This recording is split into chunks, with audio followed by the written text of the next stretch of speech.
Programme के इस हिस्से में हमारे साथ डॉक्टर आदिल नजम साहब मौजूद हैं, माहिर बैन अल-अक़वामी उमूर, डॉक्टर जमील अहमद खान साहब हैं, साबिक सफीर हैं। बहुत शुक्रिया आप दोनों का। जमील अहमद खान साहब, आपसे आगाज करूंगी। इस वक्त अमरीका कैसे वेनेजुएला को चला सकता है जबकि वहां पर इस वक्त एक अबूरी हुकूमत है? मेक इट मेक सेंस, या फिर शायद हम ऐसी दुनिया में हैं जहां पे अब कोई सेंस ही नहीं है? जी हाँ, ये बात दुरुस्त है कि सेंस किस तरह होगा जब जो कि अक़वाम मुत्तहिदा का चार्टर जो आखिरी सिस्कियां ले रहा था, अगर इस किस्म के मामलात हों और इस तरीके से एक ताकतवर मुल्क दूसरे मुल्क पर चढ़ाई करके उसके सदर को जिस अजीमत के साथ गिरफ्तार करके एक ट्रॉफी के तौर पर उसको अगर दुनिया में दिखलाएगा तो फिर दुनिया में कोई वर्ल्ड ऑर्डर नहीं रह जाएगा। फिर कल को जो धमकियां मिल रही हैं ईरान को, उसका क्या बनेगा? कल को अगर चाइना भी वर्ल्ड ऑर्डर को रिस्पेक्ट न करे, हालांकि चाइना बहुत रिस्पेक्ट करता है, तो फिर वो उसका ताइवान का क्या बनेगा?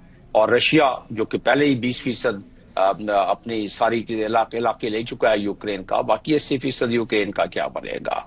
इजराइल जिसको थोड़ी बहुत लगाम देने की कोशिश की जा रही है, 5 ममालिक को हमला कर चुका है, तो बाकी जो इर्द गिर्द के ममालिक हैं इजराइल के जो जवाब नहीं दे सकते हैं, उनका क्या बनेगा? तो मकसद ये है कि जब दुनिया में जंगल का राज हो जाएगा ना फिर, तो इसी लिहाज से इसीलिए सिक्योरिटी काउंसिल का इजलास बुलाया गया, गो कि उसमें से वीटो हो जाएगा। कोई ऐसी चीज जो कि अमेरिका के खिलाफ होगी, सेक्शन के खिलाफ होगी, वीटो हो जाएगा। लेकिन दुनिया को एक मैसेज चला जाएगा। सेक्रेटरी जनरल ने इसका एजेंडा मुरतब कर दिया है, इसकी नोटिफाई कर दिया है और नोटिस इशू हो गए मेंबर ममालिक को। कल इजलास होगा, इजलास में कम से कम कुछ जो डिबेट होगी उससे दुनिया के मजीद कोई कम से कम जमीर जो दुनिया के हुक्मरान हैं उनके हो जाए। लेकिन ये कि इसका जियो पोलिटिकल इम्पैक्ट बहरहाल होगा। पहले इससे होता रहा है, कुछ 4-5 अरेस्ट पहले हुए हैं और इसमें लैटिन अमेरिका में हुए हैं अरेस्ट इस मामले में। और उसमें देखिए एडम स्टेट जो 1989 का हमें याद नहीं है कि मैनुअल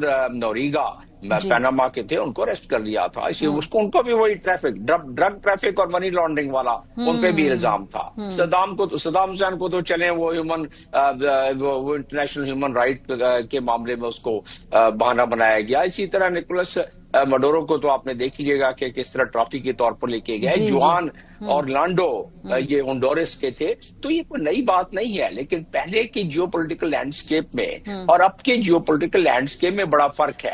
लेकिन डॉक्टर साहब एक और बात भी है, मैं इस बहस एम्बेसडर साहब, हमने देखा कि खाली ये लातीनी अमेरिका तक प्रेसिडेंट ट्रंप की स्टेटमेंट्स नहीं थी। चंद दिनों पहले वो ईरान के भी बराह रास्त गुफ्तगू कर रहे थे कि उधर भी हमें इंटरवीन करना पड़ सकता है। क्या आपको लगता है कि फिलहाल ट्रंप सिर्फ लातीनी अमेरिका के अंदर मसरूफ हैं, तो शायद इस खित्ते के अंदर अभी फिलहाल कोई वो जो डायरेक्ट इंटरवेंशन की जो वो बात कर रहे हैं वो बात ना हो, वो सिर्फ एक स्टेटमेंट है, एक धमकी है?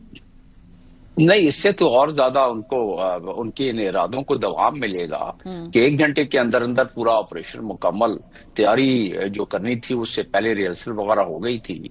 तो वो बात जिस तरह हो रही थी पहले भी कि इंटरनली भी जब क्योंकि ये तो पूरा पैकेज होता है, ये पूरा फुल स्पेक्ट्रम होता है जिसके तहत इंटेलिजेंस वर्क किया जाता है, जिसके तहत अंदर से लोग तोड़े जाते हैं, उस टूटी फूटी सोसाइटी में दाखिल हुआ जाता है, उसके बाद ऑपरेशन कर दिया जाता है और उसके बाद फिर हुकूमत चलाने की बात की जाती है। और हुकूमत चलाने की बात तो अपने तौर पर क्या, जाहिर है उन्होंने अपने साथ वहां के लोग जो टूटे हुए हैं यानी कि जो मुनहरिफ हैं उनको मिला के वो ये बातें होती हैं। और आपने देख लिया कि नोबेल लॉरिएट भी तैयार बैठी हुई है अपनी, इस तरह और बहुत सारे लोग, तो ईरान में भी बहुत सारे लोग तैयार बैठे होते हैं। और जिसकी पहले ट्राई की गई, ये नहीं कि ईरान में पहले ट्राई नहीं की गई, लेकिन क्योंकि ईरान एक होमोजेनियस सोसाइटी है और ईरानी सोसाइटी में वो सदियों और हजारों सालों से वो अपनी इज्जतो, वकारो, तक़रीमो, नामूस की पासदारी करना जानते हैं, इसलिए वो दोबारा जुड़ जाते हैं। वरना हालात तो वहां भी काफी पतले हो रहे हैं। और जो कहा है डोनाल्ड ट्रंप ने, वो तो ख्वाहिश है, वो इजराइल की बड़ी पुरानी ख्वाहिश है, दरीना ख्वाहिश है कि ऐसा किया जाए, रिजीम चेंज की जाए। तो आप समझ रहे हैं कि हौसले बुलंद हो गए हैं इस वक्त प्रेसिडेंट ट्रंप के